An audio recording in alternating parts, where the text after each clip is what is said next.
नमस्कार साथियों। तो क्या आप आरआरबी जेई के लिए प्रिपेयर कर रहे हैं? अगर हाँ तो ये वीडियो आपके लिए बहुत खास होने वाला है, क्योंकि इस वीडियो में मैं डिस्कस करने वाला हूँ कि कौन कौन सी वो मेजर गलतियां हैं जो स्टूडेंट्स करते हैं अपनी प्रिपरेशन के दौरान। जी हाँ दोस्तों, स्वागत है आपका एग्जाम दोस्त प्लेटफॉर्म पे। मेरा नाम है खेमेंद्र और आज की इस वीडियो में मैं डिस्कस करने वाला हूँ that what are those mistakes, कौन सी गलतियां हैं जो स्टूडेंट्स कर रहे हैं अपनी प्रिपरेशन के दौरान, चाहे वो आरआरबी जेई के लिए प्रिपेयर कर रहे हैं या एसएससी जेई के लिए प्रिपेयर कर रहे हैं। तो एक जनरल डिस्कशन ये हमारा रहने वाला है इस पर्टिकुलर वीडियो में। तो सबसे पहले बात करते हैं कौन कौन सी गलतियों की बात हम यहाँ पे करने वाले हैं और किन किन चीजों से हमें दूर रहना है, ये बातें यहाँ पे करेंगे। The objective of giving this video कि आप लोगों को आइडिया रहे कि कौन कौन सी चीजें आपको नहीं करनी है, जिनसे आपको दूरी बनानी है आज के टाइम में। क्योंकि आज का टाइम ऐसा है, आपके लिए पीक टाइम है प्रिपरेशन के लिए। मुझे पूरी उम्मीद है आप सीबीटी 1 की तैयारी कर रहे होंगे और काफी तेजी से सिलेबस पैटर्न वगैरह सब कुछ आपने देख ही लिया होगा। तो इस वीडियो के माध्यम से मैं बस ये बताना चाहता हूँ कि कौन कौन सी चीजें आपको अपने बिहेवियर में से दूर करनी है। वेरी इंपॉर्टेंट चीज थिंग्स।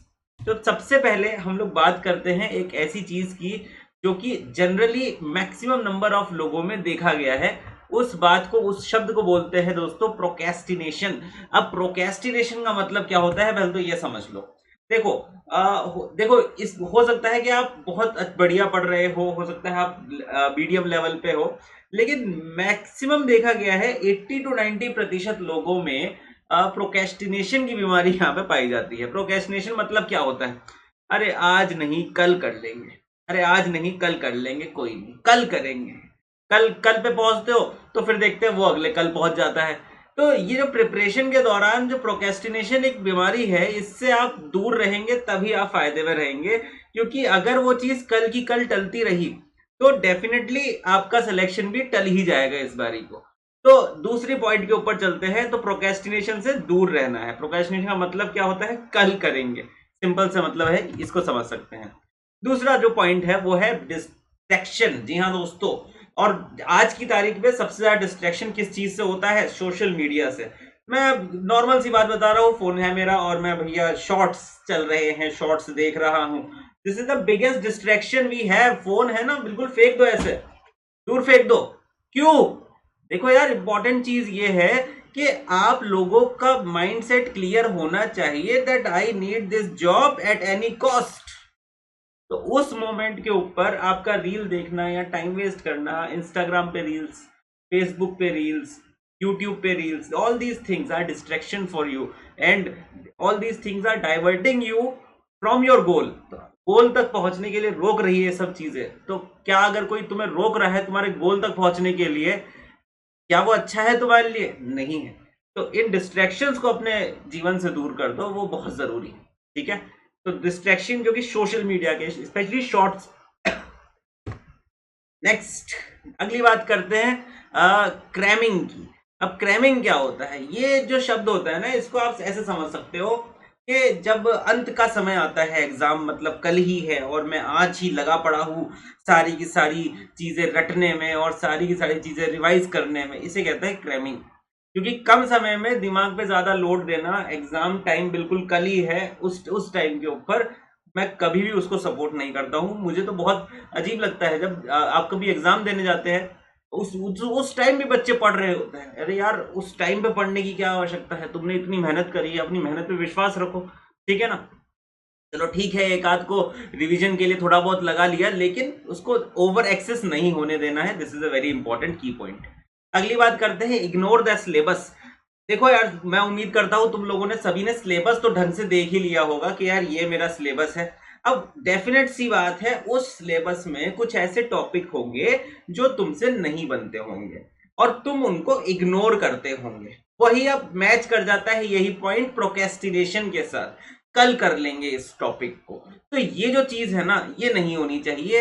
हर एक टॉपिक वेटेज वाइज आपको एनालिसिस उसका करना है, कितने नंबर का पूछा जाता है, कितनी प्रैक्टिस इसमें रिक्वायर्ड है, कितने घंटे मुझे इसमें पढ़ना है, कितना टाइम मुझे इसमें देना है। It is very important.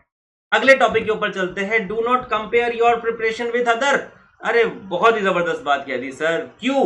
क्योंकि देखो, मान लो तुम टेस्ट दे रहे हो, तुम्हारे नंबर आ रहे हैं 100 में से 50, तुम्हारे दोस्त के नंबर आ रहे हैं 100 में से 70। तो अब क्या होता है, जब तुम उसके 70 नंबर सुनते हो, खुद के 50 नंबर देखते हो, तो तुम्हारा जो कॉन्फिडेंस है और कम होने लगता है। तुम्हें किस पे काम करना है, तो तुम्हारे 50 है उसको 55 लेके जाए अगले टेस्ट में, उससे अगले टेस्ट में 60 लेके जाए, उससे अगले टेस्ट में 65 लेके जाए। इसके ऊपर काम करना है, ना कि कंपेयर करके खुद अपने अपने आप को ही डिग्रेड कर देना है। क्लियर बात है। This is the 5th point. Next point, improper revision. कई सारे बच्चे देखे हैं मैंने कि सही तरीके से रिवीजन नहीं कर पाते, सही तरीके से शॉर्ट नोट्स को रिवाइज नहीं कर पाते, एक प्रॉपर स्टडी प्लान के हिसाब से नहीं पढ़ पाते। ये बहुत इंपॉर्टेंट पॉइंट है, क्योंकि अगर आपका रिवीजन इम्प्रॉपर रहेगा तो सिलेक्शन के चांसेस भी कम होते चले जाएंगे। आगे बात करते हैं skipping the exercise. Now this point और ये जो इग्नोरिंग सिलेबस है, ये काफी हद तक सेम ही पॉइंट है कि अगर मान लो आपने एक्सरसाइज या फिर एक वर्क रूटीन अपना बनाया है, अगर किसी रीजन की वजह से वो स्किप हो जाता है तो उसकी वजह से आप अपने पूरे प्लान को अफेक्ट नहीं होने देंगे। This is a very important की पॉइंट, इसको भी आपको ध्यान में रखना है। फॉर एग्जांपल, आपने डिसाइड किया भैया 4 बजे मैं जीएस पढ़ूंगा, 5 बजे मैं ये वाला पोर्शन पढ़ूंगा मैथमेटिक्स, और उसके बाद मैं रीजनिंग पढ़ूंगा। फॉर एग्जाम्पल, आप 4 बजे जीएस पढ़ ही नहीं पाए, तो ऐसा नहीं करना है कि बाकी सब्जेक्ट्स के टाइम स्लॉट्स को आपको हैम्पर कर देना है। बाकी सब्जेक्ट्स वैसे ही रहने दो, मत पढ़ो जीएस उस दिन, समझ में आई बात, अगले दिन पढ़ना फिर, ठीक है। नेक्स्ट, अगले पॉइंट के ऊपर बात करते हैं, time mismanagement. This is again very important की पॉइंट, जो मैंने अभी थोड़ी देर पहले डिस्कस किया है। मान लो एक अगर कोई चीज मिस हो जाती है, उसको हो जाने दो। मान लो सपोज करो 4 बजे तुमको जीएस पढ़ना था, 5 बजे तुमको मैथमेटिक्स पढ़ना था। अगर तुम 4 बजे जीएस नहीं पढ़ पाए और 5 बजे तुम मैथमेटिक्स कर रहे हो, तो तुम 2 गलतियां कर रहे हो। पहली गलती तुमने करी 4 बजे जीएस ना पढ़ के, दूसरी गलती तुमने करी 5 बजे जीएस पढ़ के, क्योंकि 5 बजे का टाइम किसके लिए असाइन था, मैथमेटिक्स के लिए असाइन था। अगर तुम 5 बजे मैथमेटिक्स पढ़ोगे तो ओवरऑल तुम्हारी एक ही गलती काउंट होगी, ठीक है। वेरी इंपॉर्टेंट पॉइंट है ये, ठीक है। लास्ट पॉइंट की तरफ चलते हैं इस पूरे वीडियो में, तब हम इसको एंड करेंगे।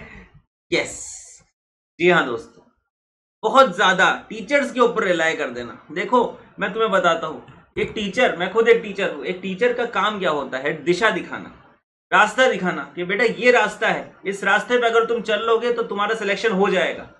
लेकिन मैं इससे पहले भी बहुत सारी ऑर्गेनाइजेशन में जुड़ा रहा था, और मैं हमेशा से यही बात बोलता हूं कि किसी भी बच्चे के सिलेक्शन में एक टीचर का कंट्रीब्यूशन सिर्फ 20%, मैक्सिमम 20%, 15 ही मानता हूं, मैक्सिमम 20 बोल रहा हूं।